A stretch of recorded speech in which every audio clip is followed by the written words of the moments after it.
করছি তাহলে একটা অত্যন্ত গুরুত্বপূর্ণ বিষয় সকলের দৃষ্টি আকর্ষণ করছি আমরা। দেখুন, জুনিয়র ডক্টরদের যে আন্দোলন চলছে, তাদের যা বক্তব্য, সেই নিয়ে এই মুহূর্তে আমার কোনো বক্তব্য নেই। কারণ গতকাল বিকেলে যা যা হয়েছে এবং তারপর মাননীয় মুখ্যমন্ত্রী যা বলেছেন আপনারা সবটা জানেন, সবটা শুনেছেন। একটা এর সঙ্গে একটা ভয়ঙ্কর বিপজ্জনক দিক তৈরি হচ্ছে, সেই বিষয়টি নিয়ে কয়েকটি কথা।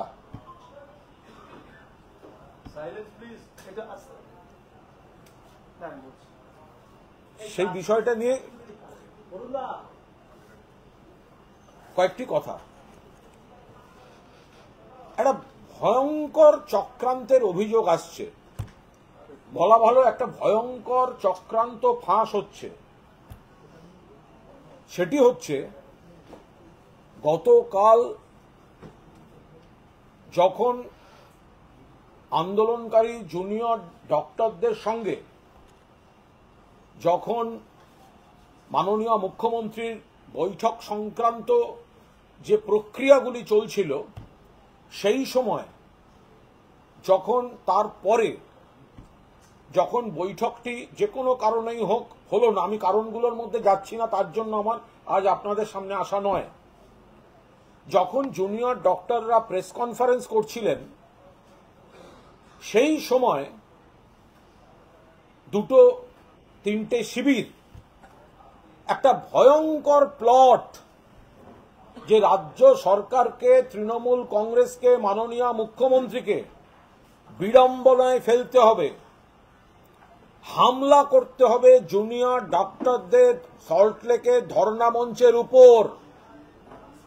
কলকাতার ছেলে নয়, বাইরের ছেলেদের এনে হামলা করে দিতে হবে, যাতে গোটা দায়টা সরকারের ঘাড়ে চাপে।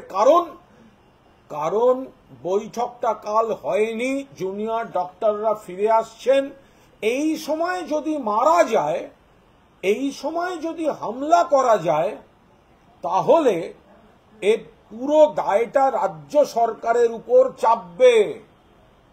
এই ভয়ঙ্কর প্লট যারা করেছেন, তাদের মধ্যে বামপন্থী একটি যুব সংগঠন আছে এবং অতি বাম বলে পরিচিত একটি সংগঠনের একজন এর মধ্যে রয়েছেন। আর ওই ঘটনাস্থলে বিজেপির যুব নেতাদের একটা অবাধ যাতায়াত তৈরি হয়েছে। আমি এই বিষয়ে আপনারা ঠিক কি কথোপকথন, ওদের শিবির সূত্রেই চলে আসছে, ওদের শিবির সূত্রেই এই খবরগুলো বেরিয়ে আসছে, তারাও দিয়ে দিচ্ছেন। সবাই যে এই গন্ডগোল চক্রান্ত চাইছেন তা নয়। তো সেখান থেকে আমরা যা পেয়েছি সে তো ভয়ঙ্কর, যেখানে নির্দিষ্টভাবে জুনিয়র ডাক্তারদের উপর হামলা করা কথা বলা হচ্ছে। তার কিছুটা অংশ আমি শুনিয়ে আমি বাকি আপনাদের কি বলা হয়েছে সেটা আমি শোনাবো। একটু বাদে সাংবাদিকরা পেয়েও যাবেন অডিও ক্লিপটা।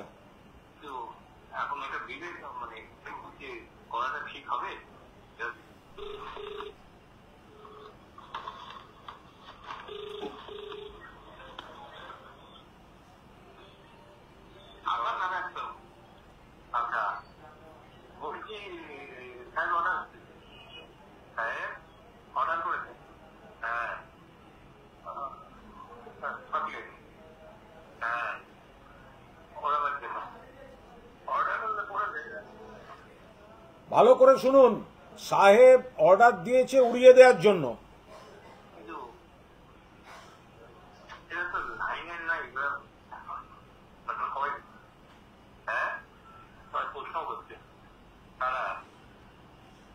এর পূর্ণাঙ্গ অডিওটা আমরা আপনাদের দিয়ে দেব। যে বিষয়টা বলেছে আমি সেই বিষয়গুলো আপনাদের জানিয়ে দিচ্ছি। একজন বলছেন সাহেব অর্ডার করেছে ওড়ানোর জন্য, আর একজন বলছেন অর্ডার হলে করে দে। ওপাশ থেকে সবাই প্রশ্ন করছে, যারা পার্টনাররা আছে। অন্যজন বলছেন যখন বলেছে কিছু একটা ভেবেই তো বলেছে। এবার প্রথমজন, আমি এত বছর এই কাজ করেছি, কোনোদিন ভয় ডর লাগেনি, কিন্তু এখন এটাতে বিবেকে লাগছে, করাটা কি ঠিক হবে? ওরা তো লোকের জীবন বাঁচায়। অর্থাৎ একজন বলছে যে আমি এত বছর এই কাজ করেছি, কোনোদিন ভয় ডর লাগেনি, কিন্তু এখন এটাতে বিবেকে লাগছে, করাটা কি ঠিক হবে? ওরা তো লোকের জীবন বাঁচায়। দ্বিতীয়জন বলছে, তোকে তো ফাইট টু ফিনিশ করতে বলেনি, তোকে তো ফাইট টু ফিনিশ করতে বলেনি। অন্যজন বলছে, ছেলেরা মদ খেয়ে যায়, মারতে গিয়ে যদি বেহাদ কিছু হয়ে যায় সেটা তো চিন্তার বিষয়। অন্যজন বলছে, সেটা ওকে বল, আমার এরকম মনে হচ্ছে, কি করব। অন্যজন বলছেন, বাপ্পাদাকে পার্সোনালি জিজ্ঞাসা করেছিলাম, বাপ্পাদাকে পার্সোনালি জিজ্ঞাসা করেছিলাম, বাপ্পাদা বলল জানোয়ার হয়ে যায়নি এখনো। অর্থাৎ বাপ্পাদা নামক ব্যক্তি যেই হোক, সে বলছে এখনো জানোয়ার হয়ে যায়নি, অর্থাৎ এই প্লটটার মধ্যে থাকতে চাইল না, অথচ একটা নির্দেশ আসছে হামলা করো। আর একজন বলল ওই মতো করেই কর। আর একজন দাদু বলছে, কেউ একটা নাম আছে যাকে ওরা দাদু বলে ডাকে, দাদু বলছে নবান্নতে মিটিং হয়নি, ওরা তো ফেরত চলে আসবে সল্ট লেকে, ভাববে শাসকরা মাঠটা মেরেছে। ওপাশে একটা এরপরে কি বলল, কথাটা কিছু বুঝলে? বলল হ্যাঁ বুঝেছি। প্রথমজন বলছেন, বলেছে পুরো দোষটা দিয়ে আরো অশান্তিটা পাকানো যাবে, কিন্তু কলকাতার কাউকে নয়, বাইরের লোক। ঠিক আছে, দেখছি, ওরা তো ওখান থেকে প্রেস কনফারেন্স করছে, আমরা দেখছি কন্টিনিউ। কি করব? মাথা ফাটানোটা কি ঠিক হবে? উত্তর আসছে, দেখ, খানিকটা যদি কিছু করা যায়, খানিকটা হলেও কি ব্যাপারটা থাকবে যে ওরাই এটা করালো। অন্যজন বলছে দেখছি, কাল কোনো কারণে এরা এই ছক অনুযায়ী করতে পারেনি, কিন্তু যাদের মাথায় এই ছক আছে যে জুনিয়র ডাক্তারদের আন্দোলনের উপর হামলা করবে এবং মমতা বন্দ্যোপাধ্যায়, মাননীয় মুখ্যমন্ত্রী, রাজ্য সরকার, তৃণমূল কংগ্রেসের ওপর দায় চাপিয়ে আরো অশান্তি করবে, এ তো চরম সাবধানতা দরকার। টাইমিংটা বোঝা যাচ্ছে, টাইমিংটা আপনারা সবাই অডিওটা পেয়ে যাবেন, টাইমিংটা বোঝা যাচ্ছে। বলছে ঠিক আছে, দেখছি, ওরা তো এখন প্রেস কনফারেন্স করছে, আমরা টিভি দেখছি কন্টিনিউ। অর্থাৎ নবান্নে বৈঠক হয়নি, প্রেসে জুনিয়র ডাক্তারদের প্রতিনিধিরা কিছু বলছেন, সেই সময়ই এই কথোপকথনটা হয়েছে, যেটা আমরা ওদের সূত্র থেকেই পাচ্ছি। এটা একটা ভয়ঙ্কর চক্রান্ত। আমরা বারবার বলছি, জুনিয়র ডাক্তারদের যে মূল বিষয়, মূল যে তাদের সহযোদ্ধা, সহকর্মী ধর্ষণ এবং খুন, ন্যায় বিচারের দাবিতে আমরাও আছি, কিন্তু এই আন্দোলনটাকে যেদিকে নিয়ে যাওয়া হচ্ছে, যারা প্রভাব বিস্তার করছে এবং কিছু জুনিয়র ডাক্তারকে সামনে রেখে যারা অন্য খেলা খেলার কথা ভাবছে, এমন কি জুনিয়র ডাক্তারদের বলি দেওয়ার কথা ভাবছে। আজকে যদি রাত্রেবেলা হামলা হয়, আজকে কোনো সময় যদি হামলা হয়, তো সবাই ভাববে কালকে বৈঠক সাকসেসফুল হয়নি বলে শাসক দল বা তৃণমূল কংগ্রেস এসবে থাকছে। এটা তো আগে ছড়িয়ে পড়বে চারপাশে, একটা তো পাবলিক পারসেপশন তৈরি করিয়ে দেওয়া হবে। আমরা পুলিশ প্রশাসনকে অনুরোধ করব, জুনিয়র ডক্টরদের তাদের আন্দোলন এবং আন্দোলনের সঙ্গে সরকারের কি কথোপকথন, তার মধ্যে আমি এই সময়টায় যাচ্ছি না, সেটা অন্য পার্ট।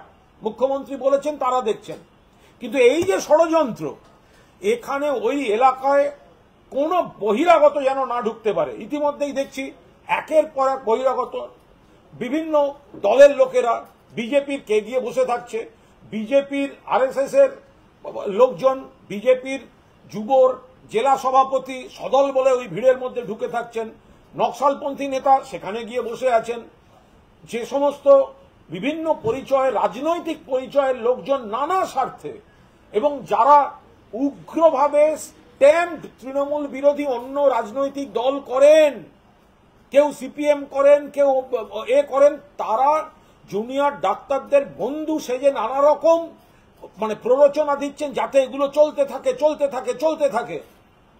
ফলে এর মধ্যে যে ভয়ঙ্কর বিষয়টা আমাদের সামনে চলে এসেছে যে জুনিয়র ডক্টরদের ওপর কাল রাত থেকেই একটা হামলার চক্রান্ত চলছে যাতে পরিস্থিতিটা আরো জটিল করে দেয়া যায়, যাতে মাননীয় মুখ্যমন্ত্রী, পশ্চিমবঙ্গ সরকার এবং তৃণমূল কংগ্রেসের উপর দায় চাপিয়ে দিয়ে শকুনের রাজনীতি করা যায়।